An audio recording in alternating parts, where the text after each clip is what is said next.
Hello student, तो अभी हम लोग सॉल्व करने वाले हैं इसी और chapter 3 rest and motion exercise के क्वेश्चन नंबर 28 को। और स्टूडेंट, इसके पहले की जितने भी क्वेश्चन हैं सारे क्वेश्चन के सॉल्यूशन के लिंक आपको नीचे डिस्क्रिप्शन बॉक्स में मिल जाएंगे या फिर आप प्लेलिस्ट में भी जाकर देख सकते हैं। तो प्लीज जो भी स्टूडेंट चैनल पर नए हैं चैनल को सब्सक्राइब करें, लाइक करें, शेयर करें। देखते हैं क्वेश्चन नंबर 28। स्टूडेंट, ये क्वेश्चन इनफैक्ट बहुत हद तक सिमिलर है इसके जस्ट पहले वाले क्वेश्चन नंबर 27 के, ऑलमोस्ट सेम पैटर्न पे है। वहां पर याद कीजिए, वहां पर क्या सिचुएशन था कि एक टॉप बिल्डिंग था, एक हाई रेज बिल्डिंग था, उसके टॉप फ्लोर से बच्चा गिर रहा था और एक यंग मैन खड़ा था उससे कुछ दूरी पर, तो पूछ रहा था कि कितने स्पीड से वो ट्रैवल करे ताकि वो बच्चे को पकड़ ले। ऑलमोस्ट सेम कंसेप्ट है यहाँ भी। यहाँ पर सिचुएशन है कि एक एनसीसी पैरेड, आप देख सकते हैं कि एनसीसी पैरेड है, तो वहाँ पर उस एनसीसी पैरेड में बहुत से एनसीसी के कैडेट्स वहाँ पे पैरेड कर रहे हैं, इस तरह का सीन है। और वो यूनिफॉर्म स्पीड से 6 किलोमीटर पर आवर के यूनिफॉर्म स्पीड से जा रहे होते हैं। एक बेरी ट्री है, यहाँ पर एक बेरी ट्री है, उसके तरफ इस तरह से मूव कर रहे होते हैं। Uniform speed 6 kilometre per hour, मतलब इसको मीटर पर सेकंड में कन्वर्ट करेंगे, 5/18 से मल्टीप्लाई करेंगे तो this will give you 5/3 metre पर सेकंड। चलिए, इतना स्पीड से ट्रैवल कर रहा होता है।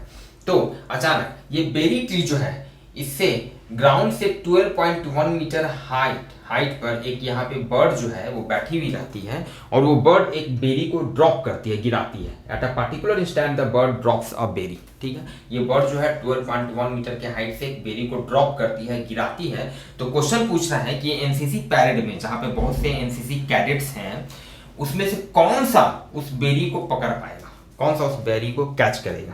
क्लियर है, कौन सा रिसीव कर पाएगा, यही क्वेश्चन। तो आप समझ सकते हैं ऑलमोस्ट सिमिलर कंसेप्ट है। अगेन स्टूडेंट, कैसे सोचेंगे कि भाई जितना देर में इस बेरी को 12.1 मीटर हाइट ये डिस्टेंस ट्रैवल करने में, जितना देर में ये नीचे ग्राउंड तक में पहुंचेगा, उतना ही देर में जो पैरेट यहां तक पहुंच जाएगा, जो कैडेट यहां तक पहुंच जाएगा, वही इसको रिसीव करेगा। हो सकता है उसके पीछे वाला फिर वो रिसीव नहीं कर पाएगा, उसके आगे वाला जो होगा वो आगे बढ़ जाएगा। क्लियर बात है। चलिए, तो सबसे पहले हम लोगों को निकालना होगा कि बेरी को ग्राउंड पर आने में कितना टाइम लगा, मतलब 12.1 metre height, vertical height travel करने में कितना टाइम लगा। ये ड्रॉप हुआ है, मतलब इसका इनिशियल स्पीड 0 है, तो बहुत आसानी से इसका टाइम हम निकाल सकते हैं। मतलब हम लोग लिखते हैं कि मान लिया let t time taken by berry to reach, to cover, ऐसे लिखिए, to cover distance, to cover vertical distance, और क्लियर हो जाएगा। Vertical distance 12.1 metre.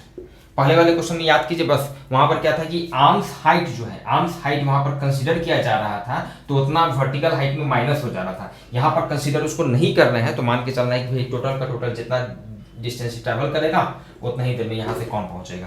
चलिए ठीक है, तो ये टी अगर इतना टाइम है इसको, सो फ्रॉम ये टी निकालने के लिए हम क्या करेंगे, h equals to u t plus half g t square. नीचे की ओर मोशन है, डायरेक्ट लिख सकते हैं।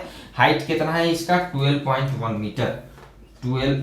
Metre equals to speed, initial speed 0 है, ड्रॉप हुआ है, into T plus half into G का value 9.8 into T square. G का वैल्यू 9.8 ही लेते हैं, पहले वाले क्वेश्चन में सुविधा के हिसाब से 10 लिए थे, यहाँ पर 9.8 इसलिए ले रहे हैं भाई यहाँ भी पॉइंट में डिस्टेंस दिया हुआ है, तो शायद ये ज़्यादा कंफर्टेबल होगा। क्लियर है, इस तरह से सोचते हैं। तो ये 12.1 equals to this is 4.9 t square, 4.9 t square, यहाँ से टी स्क्वायर इक्वल्स टू, दोनों पॉइंट कैंसिल हो जाएगा, this becomes 1 to 1 divided by 49, इसलिए टी हो जाएगा आपका। इसका स्क्वायर रूट करेंगे तो ऊपर 121 का 11 हो जाएगा, 49 का 7, इतना सेकेंड। मतलब इतना सेकेंड में ये बेरी जो है ये इतना डिस्टेंस ट्रेवल कर लेगा, ग्राउंड तक यहाँ लगभग पहुंच जाएगा। अब इतना ही टाइम में, ये तो यूनिफॉर्म स्पीड से पैरेट जा रहा है, ठीक है, इतना ही टाइम में जो कैडेट इसका, जो पार्टिकुलर कैडेट उतना ही टाइम में यहाँ तक पहुंच जाएगा, वही उसको रिसीव कर लेगा। क्लियर बात है। तो विच कैडेट गिव द डिस्टेंस इसका देना है, सो रिक्वायर्ड डिस्टेंस इतना ही टाइम में, चूंकि कांस्टेंट स्पीड इतना मीटर पर सेकंड से जा रहा है, तो देखते हैं कि इतना टाइम में कितना डिस्टेंस ट्रैवल आदमी करेगा। Required distance equals to s equals to v t equals to speed है 5/3 और टाइम है 11/7 means 55 divided by 21 55 divided by 21 55 divided by 21 this will give you 2.62 metre is your answer.